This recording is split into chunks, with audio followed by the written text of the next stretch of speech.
すべてのドラゴン族はこの壺に封印されます。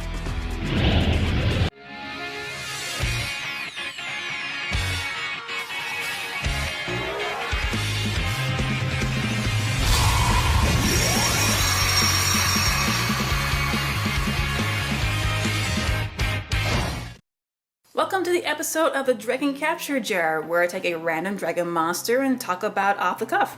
So here is the lovely jar, and let's see what's caught for us this week.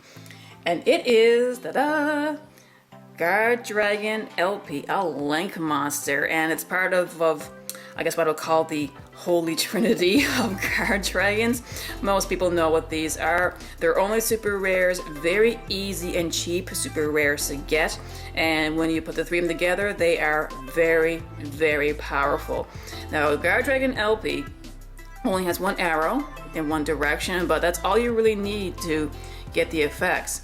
But basically what happens is, once you get this dragon out, if it points to, well, if two Guardragons are pointing in one direction into a zone, you can special summon a dragon from your hand or deck, which is, yeah, pretty insane, you know? You have already got 1 and 2 Guardragons pointing, so once you special summon from your hand or deck, that's 3 monsters, bam, you can link away. So this card can basically contribute to link spamming, it contributes to negate boards, and the best thing about these Guardragons is you don't necessarily have to play an exclusive Guardragon deck. I've used these in Blue Eyes Guardragon Danger decks. They're most commonly used in Crusadia decks. Those are most well known for the negate boards with 3+ negates that we're seeing now.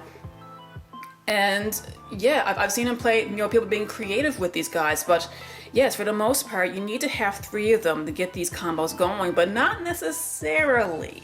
I've seen some people pull off some insane stuff with just 1 or 2 of these guys. So yeah, this is why during the last ban list, people have been curious. It's like, hey, why haven't these guys been touched? And there's been a big debate that if either of these Guardragons were going to get hit, which one should take the hit, because they all have really good effects.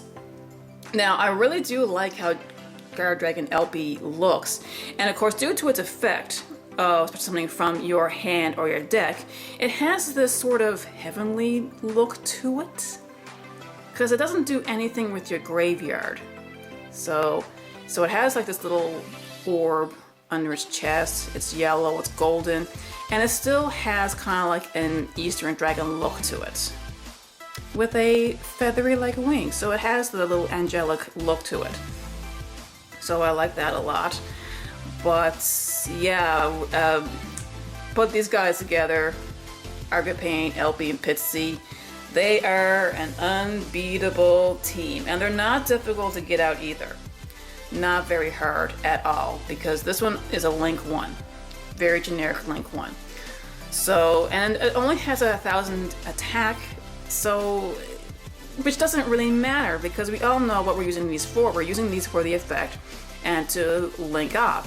And when these guys first came out, I know a few people initially didn't think of them as a big deal, but a few others, like a few other fellow dragon duelists like myself, right away we knew what this meant. It's like, oh my goodness. And especially Legacy Guardragon Magic card allows you to move a monster to a main zone. So right away we knew, okay, this combo is going to be devastating, and sure enough it is.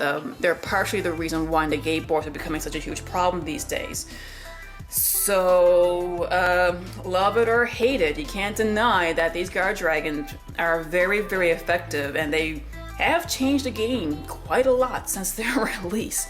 So, what I want to know is, do any of you also play Guardragons? What kind of a deck do you use these in? Because originally I've used these in Blue Eyes Danger decks, but now thanks to Dark Matter being banned, I now only use these in a kind of traditional Blue Eyes build, which is not nearly as effective, but it's still fairly fun to play. But no matter how you play this, remember to be a good sport, to play the game, not the fame. See ya! Thanks for watching! If you like what you see, subscribe and be sure to click on the bell for notifications. You can also check me out on Facebook. The link is in the description below. Happy dueling!